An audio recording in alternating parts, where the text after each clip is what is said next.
5000 साल पहले भगवान श्री कृष्ण ने मनुष्य की बर्बादी के 3 ही कारण बताए थे। इस वीडियो में हम एक कहानी के माध्यम से हम आपको वो 3 कारण बताएंगे। तो चलिए देखते ही कौन से 3 कारण हैं जिन्हें करके व्यक्ति बर्बाद हो जाता है, और कहीं आप भी तो नहीं कर रहे 3 गलतियां।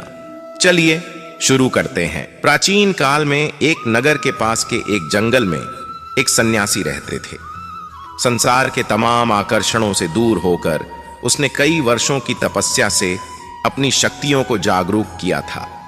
वह लोगों की हर समस्याओं का समाधान करता था। धीरे धीरे वह मशहूर होने लगे और यह बात राजा को पता चली।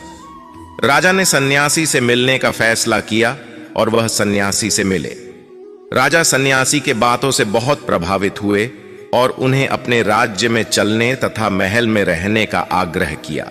सन्यासी मान गए और राजा के साथ उनके महल में रहने लगे। कुछ साल तक सन्यासी वहीं रहे। एक दिन राजा और रानी को पड़ोस के राज्य में जाना पड़ गया। उन्होंने एक नौकर को सन्यासी के भोजन आदि की जिम्मेदारी देकर निकल गए। एक दिन नौकर बीमार पड़ गया और आया ही नहीं। सन्यासी को खाना खिलाने वाला कोई नहीं था। वह इंतजार करता रहा और अंततः वह गुस्से में लाल हो गया। तभी राजा और रानी वापस आए। सन्यासी ने राजा को बहुत डांट फटकार लगाई और कहा कि तुम मेरी जिम्मेदारी नहीं उठा सकते थे तो क्यों मुझे लेकर आए। कुछ दिनों बाद मामला शांत हो गया। कुछ दिनों बाद राजा को फिर से पड़ोस के राज्य में जाना पड़ गया। इस बार राजा ने अकेले जाने का फैसला किया और रानी को खड़े निर्देशों के साथ सन्यासी के सेवा के लिए रख दिया। रानी रोज समय पर सन्यासी को खाना भेज देती थी। एक दिन रानी खाना भेजना भूल गई और वह नहाने चली गई। सन्यासी को खाना नहीं मिला तो सन्यासी ने काफी इंतजार के बाद महल में जाने का फैसला किया। सन्यासी महल में गया और उसकी नजर रानी पर पड़ी। रानी की सुंदरता सन्यासी के मन में घर कर गई। रानी के अद्भुत रूप को देखकर सन्यासी उसे भुला नहीं पा रहा था। उसने खाना पीना छोड़ दिया और कुछ दिन तक ऐसे ही पड़ा रहा। कुछ दिनों बाद राजा वापस लौटे और सन्यासी से मिलने गए। राजा ने कहा, क्या बात है, आप बहुत कमजोर हो गए हैं, क्या मुझसे और कोई भूल हो गई है। तो सन्यासी ने कहा कि नहीं, मैं आपकी रानी की अद्भुत सुंदरता की मोह में पड़ गया हूं और मैं उसे भुला नहीं पा रहा हूं, और अब मैं रानी के बिना जिंदा नहीं रह सकता। राजा ने कहा, यही बात है ना, मेरे साथ महल में चलिए, मैं आपको रानी को दे दूंगा। राजा सन्यासी को लेकर महल में गए। राजा ने रानी से कहा कि सन्यासी आपकी सुंदरता के दीवाने हो चुके हैं और बहुत कमजोर पड़ चुके हैं, और मैं किसी ज्ञानी व्यक्ति की हत्या का पाप अपने सर नहीं लेना चाहता। क्या आप सन्यासी की मदद करना चाहेंगी। रानी ने कहा, मैं समझ गई क्या करना है, और राजा ने रानी को सन्यासी को सौंप दिया। सन्यासी रानी को लेकर अपनी कुटिया में जाने लगे। रानी ने कहा कि हमें रहने के लिए एक घर चाहिए। सन्यासी ने राजा से कहा कि हमें रहने के लिए एक घर चाहिए। राजा ने उनके लिए तुरंत एक घर उपलब्ध करवाया। सन्यासी रानी को लेकर घर गया। रानी ने कहा, यह घर तो बहुत गंदा है, इसे साफ करवाइए। सन्यासी राजा से कह के घर को साफ करवाया। राजा के हुक्म से घर को साफ करवा दिया गया। फिर नहा धोकर रानी बिस्तर पर बैठ गई और सन्यासी भी रानी के पास आ गया। रानी ने कहा, क्या आप जानते नहीं कि आप कौन थे और आज आप क्या बन गए हैं। आप एक महान सन्यासी थे जिनके आगे राजा भी झुककर प्रणाम करते थे, और आज वासना के कारण आप मेरे गुलाम हो गए हैं। यह सुनकर सन्यासी को महसूस हुआ कि वह तो एक सन्यासी था जो सारी सुख सुविधाओं को छोड़कर शांति की तलाश में जंगलों में चला गया था।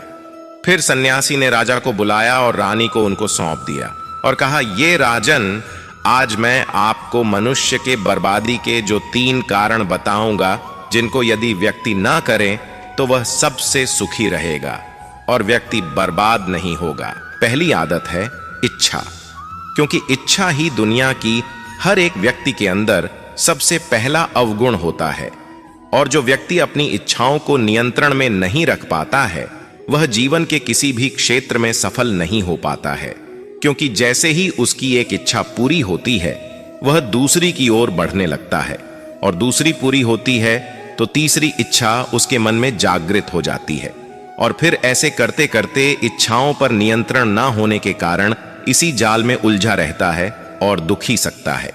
इसीलिए राजन, जब हम इच्छाओं पर नियंत्रण का लेते हैं तो हम हमारे मन पर भी नियंत्रण का लेते हैं, और जब हमारा मन हमारे बस में होता है तो हमें सुखी सुखी प्राप्ति होती है।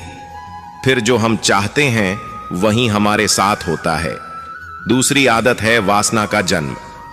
हमारे मन में उठने वाली इच्छाओं से होता है। जिस प्रकार इच्छा का कोई अंत नहीं होता और मनुष्य वासना के जाल में फंसता ही चला जाता है, वासना के वशीभूत होकर मनुष्य को कुछ भी नजर नहीं आता है। आज तक जितनी भी लड़ाइयां हुई हैं उनका सबसे बड़ा कारण स्त्री को पाने की इच्छा ही रही है।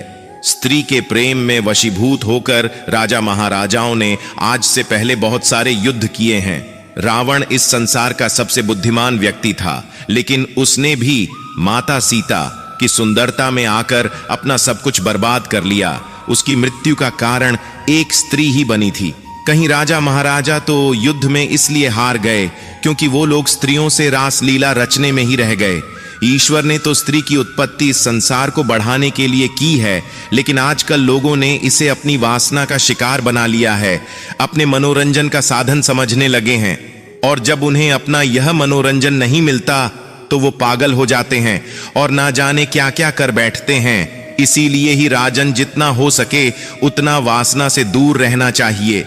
तीसरी आदत है क्रोध, क्योंकि जब मनुष्य की वासना की पूर्ति नहीं होती है तो उसके अंदर क्रोध उत्पन्न हो जाता है, और जब व्यक्ति को क्रोध आता है तो उसे पर उसका नियंत्रण नहीं होता है, और फिर वो क्रोध में आकर कई गलत निर्णय ले लेता है। वो दूसरों को भला बुरा कह देता है, गालियां देता है, और जब उनका क्रोध शांत होता है तो उन्हें अपनी गलती का एहसास हो जाता है, लेकिन तब तक तो सब कुछ बर्बाद हो चुका होता है।